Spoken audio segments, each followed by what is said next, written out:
एक समय की बात है, सियाना नाम के गांव में बेन नाम का एक जमींदार रहा करता था।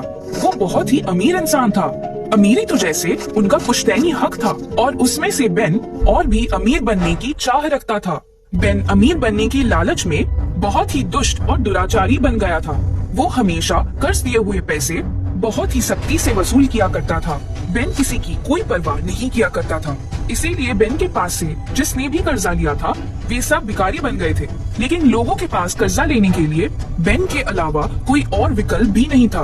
बेन सिर्फ सियाना में ही नहीं, आस पड़ोस के गांव के लोगों को भी कर्जा दिया करता था। पास में ही मुरगुना नाम के गांव में स्टुअर्ट नाम का एक गरीब किसान रहा करता था। स्टुअर्ट बहुत ही मेहनती किसान था। वो अपनी खेतों में कड़ी मेहनत किया करता था और जो अनाज की उपज होती उसी से अपने परिवार का पालन पोषण किया करता था। लेकिन स्टुअर्ट की बेटी लियाना बड़ी हो गई थी और उसकी शादी के लिए स्टुअर्ट को बेन से कुछ कर्जा लेना पड़ा था।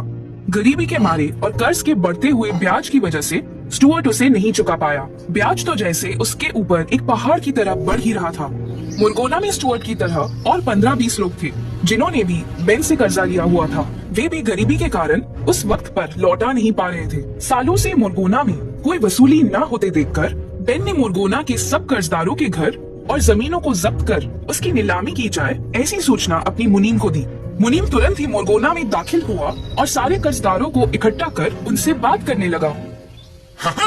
तो मुरगोना के मेरे प्यारे से कर्जदारों, तुम सब मेरी बात कान खोल के सुन लो। अगर 8 दिन के अंदर अंदर तुमने अपना सारा कर्जा या उसका ब्याज तुम अगर नहीं चुका पाए तो तुम्हारी सारी जमीनें और घरों को नीलाम किया जाएगा। समझे कि नहीं? हाँ, तो चलो 8 दिन बाद मिलते हैं। मुरगोना के सारे कर्जदारों के पैरों के नीचे से मानो जमीन खिसक सी गई थी। 8 दिनों में वो भला कहां से इतने सारे पैसे जुटा सकते थे? सभी लोग परेशान हो गए। स्टुअर्ट तो कुछ ज्यादा ही मायूस हो गया था। वो गरीब जरूर था, लेकिन स्वाभिमान, इज्जत, इन सब की स्टुअर्ट की नजरों में बहुत ही ज्यादा अहमियत थी। इन 8 दिनों में स्टुअर्ट ने कर्ज के पैसे जुटाने की अपनी सारी कोशिशें की और साथ में वो भगवान से प्रार्थना कर रहा था कि भगवान उसको इस मुसीबत से निकाल ले। लेकिन स्टुअर्ट की वो सारी कोशिशें असफल रही। देखते ही देखते 7 दिन खत्म हो गए। 8वें दिन की शाम में भी पैसों का कोई इंतजाम नहीं हुआ। स्टुअर्ट अब बहुत ही निराश हो गया था। अगले दिन के अपमान से कैसे बचा जाए, इसका कोई हल स्टुअर्ट के पास नहीं था। रात जैसे जैसे बढ़ने लगी वैसे वैसे स्टुअर्ट के दिमाग में एक ख्याल पक्का होने लगा और वो ये था कि सबके सामने अपमानित होने से अच्छा ये होगा कि वो उस जगह को ही छोड़कर चला जाए। और वैसा करने का उसने सोच भी लिया था। मध्य रात्रि होते ही स्टुअर्ट गांव के बाहर एक घने जंगल की ओर चल पड़ा। उस जंगल में एक बहुत ही गहरा तालाब था और उस तालाब के पास एक जिन रहता था। थोड़ी देर चलने के बाद स्टुअर्ट को एक तालाब दिखा। चांद की रोशनी से वो तालाब रात में झिलमिला रहा था। स्टुअर्ट ने सोचा एक बार भगवान को याद किया जाए। ये सोचकर स्टुअर्ट उस तालाब के किनारे घुटनों पर बैठकर अपनी आंखें बंद कर कुछ बोल रहा था। उसी तालाब के पास बहुत ही बड़ा एक इमली का पेड़ था। उस पेड़ पर एक जिन रहता था जिसके एक डाली को पकड़कर एक जिन सुकून से झूला झूल रहा था। रात के समय किसी इंसान की आवाज सुनकर जिन ने झूला झूलना बंद किया और डाली से आवाज की ओर देखा तो एक इंसान तालाब के किनारे बैठकर कुछ बोल रहा था।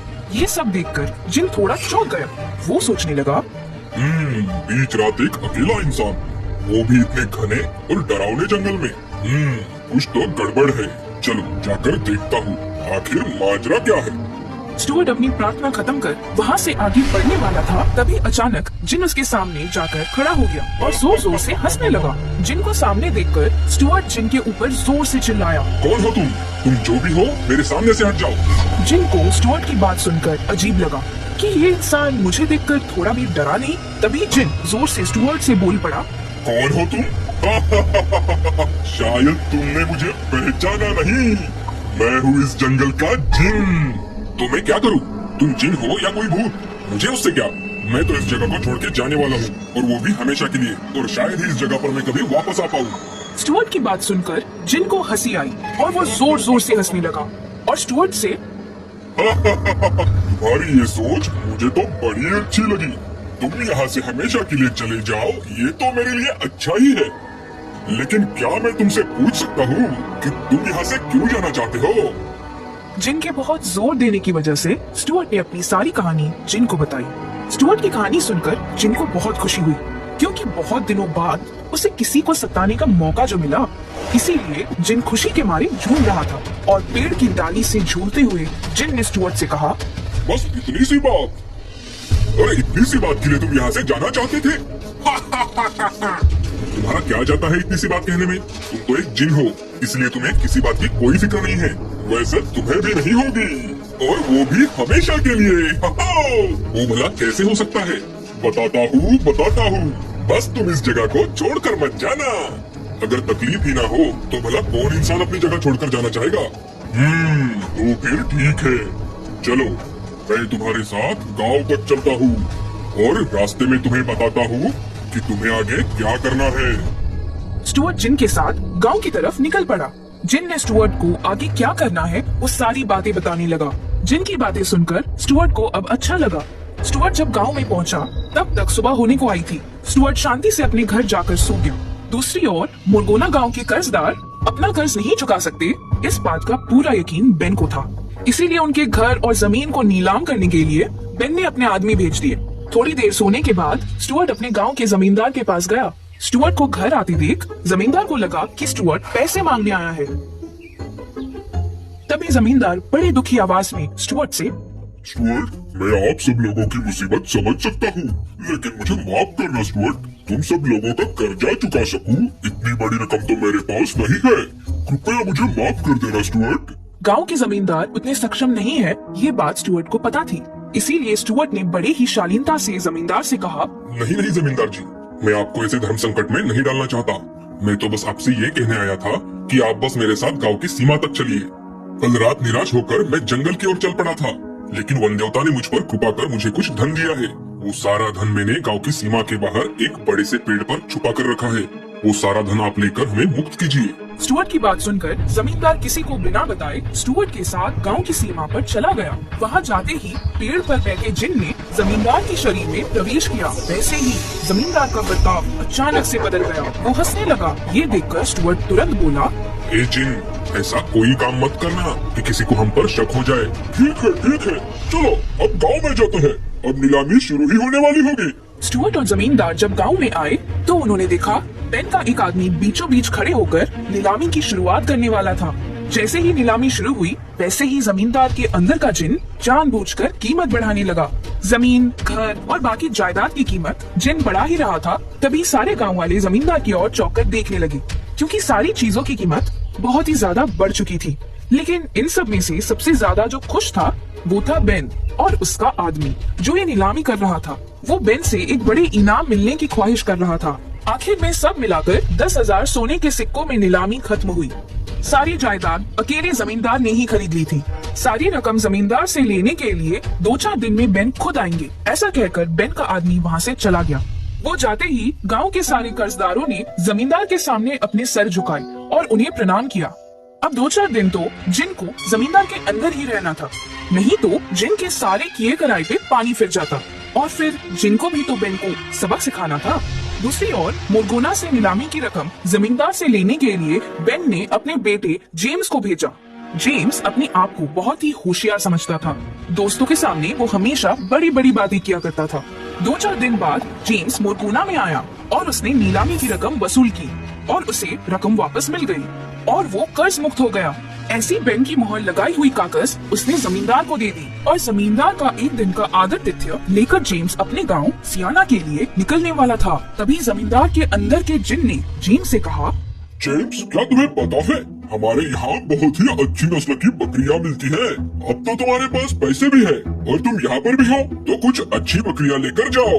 तुम्हारे पिताजी को भी यहाँ की बकरियों के बारे में पता है। बकरियाँ देखकर वो आपसे जरूर खुश होंगे। अब जेम्स भी भला इस बात को कैसे मना करता। उसने सोचा पिताजी मेरे व्यापारिक चातुर्य देखकर खुश हो जाएंगे। ये सोचकर जेम्स जमींदार की बात मानकर तुरंत वहाँ के बाजार में गया। इधर जमींदार के अंदर के जिन ने बाहर निकलकर एक व्यापारी का भेष बना लिया और बाजार के एक कोने में खड़ा रहा। स्टुअर्ट भी उस बाजार में अपनी बकरी लेकर जिन से थोड़ी दूर खड़ा रहा। जेम्स बाजार में बकरियों की कीमत पूछते पूछते स्टुअर्ट के पास आया। स्टुअर्ट ने अपनी बकरी की कीमत बाकी बकरियों से 2 गुनी ज्यादा बताई। ये देखकर जेम्स स्टुअर्ट से, क्या इस बकरी की इतनी कीमत? क्या ये सबसे अच्छी बकरी है? तभी स्टुअर्ट ने विनम्रता की आवाज में जेम्स से कहा, मालिक, मैं हमेशा सबसे अच्छी ही बकरियां बेचने को लाता हूँ, लेकिन अगर आपको इस बकरी से भी अच्छी बकरी चाहिए तो आप उस कोने में खड़े व्यापारी के पास जाओ। उसके पास एक से बढ़कर एक बकरियां है।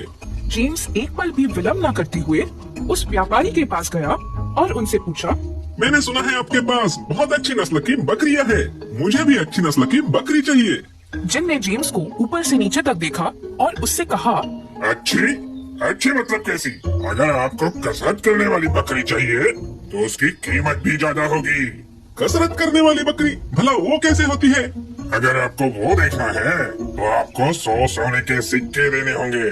जेम्स ने तुरंत 100 सोने के सिक्के निकालकर व्यापारी को दिए। व्यापारी जेम्स को बाजार से दूर एक खुली जगह पर लेकर गया और उसने एक बकरी को आगे किया।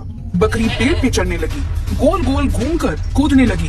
बकरी ने बहुत सारे करतब करके दिखाए। ये देखकर जेम्स हैरान रह गया और उसने व्यापारी से पूछा, क्या आपको ये बकरी बेचनी है? बेशक, लेकिन इसकी कीमत 2000 सोने के सिक्के है। 2000 सोने के सिक्के? क्या कभी एक बकरी की इतनी कीमत होती भी है? बस तुम तो इतने में ही डर गए। दोस्त, अगर तुम गाने वाली बकरी की कीमत सुनोगे तो क्या करोगे? क्या गाने वाली बकरी? हाँ हाँ, गाने वाली बकरी। लेकिन अगर तुम्हें उसका गाना सुनना है तो तुम्हें उसके 400 सोने के सिक्के देने होंगे। जेम्स ने तुरंत 400 सोने के सिक्के दिए। व्यापारी ने एक बकरी को आगे किया और उसे गाना गाने के लिए कहा। बकरी ने बहुत ही सुरीली आवाज में गाना गाया। बहुत खूब। इस बकरी की क्या कीमत है? 5000 सोने के सिक्के। लेकिन इस बकरी से अच्छी नाचने और गाने वाली बकरी है। अगर 1000 सोने के सिक्के दोगे तो तुम्हें उस बकरी का नाच गाना देखने को जरूर मिलेगा। जेम्स ने बिना सोचे 1000 सोने के सिक्के व्यापारी को दे दिए। व्यापारी ने फिर से एक बकरी को आगे किया। उस बकरी ने 2 पैरों पर नाचकर और बहुत ही सुरीली आवाज में गाना गाकर दिखाया। ये सब देखकर जेम्स बहुत ही चौंक गया। उसने व्यापारी से कहा, मुझे ये बकरी चाहिए। आप इसे कितने में बेचोगे? 10,000 सोने के सिक्के। उससे एक भी सिक्का कम नहीं। लेकिन अब तो मेरे पास सिर्फ 8,500 सोने के सिक्के हैं। कृपया आप ये 8,500 सोने के सिक्के निकल ये सौदा पक्का कर दो और ये बकरी मुझे दे दो। व्यापारी ने जेम्स को मना किया, लेकिन जेम्स के बहुत मोलतोल करने के बाद आखिर व्यापारी ने सौदा कबूल किया और सोने के सिक्के लेकर बकरी जेम्स को दे दी। बकरी को सियाना गांव की ओर लेकर चल पड़ा। जेम्स के जाते ही जिन स्टुअर्ट के पास गया और अपने अंदाज में स्टुअर्ट से हंसते हुए कहा, स्टुअर्ट मेरे दोस्त, देखा उस साहूकार को मैंने कैसे मजा चखाया। अब सिक्के भी गए और जमीन भी, ना घर का ना घाट का। स्टुअर्ट की आंखें भर आई। नम आंखों से स्टुअर्ट ने जिन से कहा, ये सब तुम्हारी वजह से हुआ है। मैं अभी अभी गांव के जमींदार से कर्ज माफी का वो कागज लेकर आया हूँ और मैंने जमींदार को सब समझा भी दिया है। अब हम सब लोग कर्ज से मुक्त हो चुके हैं। तुम भगवान जैसे हमारी मदद करने आए, इसीलिए ये सब हो पाया। भगवान जैसे नहीं, जिन जैसे बोलो दोस्त। जिन ने सोने के सिक्कों की थैली स्टुअर्ट के हाथों में दी और उसने कहा, ये लो, ये सारा धन जंगल का ही है। तुम और तुम्हारे दोस्त ये सब अच्छे से बांट लो और अच्छे से जियो। और हाँ, अब खुद पर ऐसी नौबत मत आने देना कि तुम्हें इस जगह को छोड़कर जाना पड़े। चलो, अब मैं चला, बाय बाय। ऐसा कहकर जिन हवा में जंगल की ओर चला गया। स्टुअर्ट ने सिक्के अपने दोस्तों में समान रूप से बांट दिए। सब लोग बहुत खुश थे। इधर जेम्स बकरी को लेकर बेन के पास गया और अपने पिताजी से कहा, पिताजी देखिए तो, मैं एक बहुत ही अद्भुत चीज लेकर आया हूँ आपके लिए, जरा देखिए। अच्छा, वो सब बाद में दिखाना, पहले नीलामी की रकम मुझे दो। तभी बेन को रोकते हुए जेम्स ने अपने पिताजी को सारी हकीकत बताई। ये सब सुनकर बेन अपना सर पटकने लगा। बेन को सब समझ में आ गया था कि उसके बेटे जेम्स को किसी ने मूर्ख बनाया है और वो जोर से चिल्लाया और बेन से कहा, अरे मूर्ख, ऐसी बकरियां भी कभी होती है? पिताजी, मैं सच कह रहा हूँ, मैंने अपनी आंखों से देखा है। हम इस बकरी का लोगों के सामने खेल कर बहुत पैसे कमा सकते हैं। और हाँ, राजा के सामने अगर उसका खेल किया तो राजा हमें मुंह मांगी कीमत देंगे पिताजी। अच्छा, तो दिखाओ बेटा, सबसे पहले मुझे दिखाओ। अभी दिखाता हूँ पिताजी। जेम्स बकरी के सामने खड़ा रहा और उसे नाचने और गाने के लिए कहा। 2-3 मिनट हो गए, 4 मिनट हो गए, 10 मिनट भी हो गए। ना ही वो बकरी नाच रही थी और ना ही वो हिल रही थी। जेम्स उसके सामने डर के मारे वो बकरी को अलग अलग इशारों में समझा रहा था। वो अब बकरी के सामने तालियां बजाने लगा और ये सब देखकर बेन को बहुत गुस्सा आया। उसे ये अपमानजनक लगा और उसे शर्मिंदगी भी महसूस हुई। अपनी जगह से उठकर बेन जोर से जेम्स के ऊपर चिल्लाया और उससे कहा, अरे मूर्ख, तुम्हारी बकरी तो नाचने से रही, अब तुम ही नाच गाना करो और लोगों को पैसे फेंकने को कहो। अरे मंद बुद्धि, तुझे किसी ने उल्लू बनाया है और तुम बन गए हो, समझे? उस दिन के बाद जेम्स ने कभी भी किसी के सामने अपनी बड़ाई नहीं करी। और रही बात बेन की, तो बेन ने वो बकरी अपने घर में हमेशा सामने रखी और उस दिन के बाद बेन ने कभी किसी से ज्यादा ब्याज वसूल नहीं की।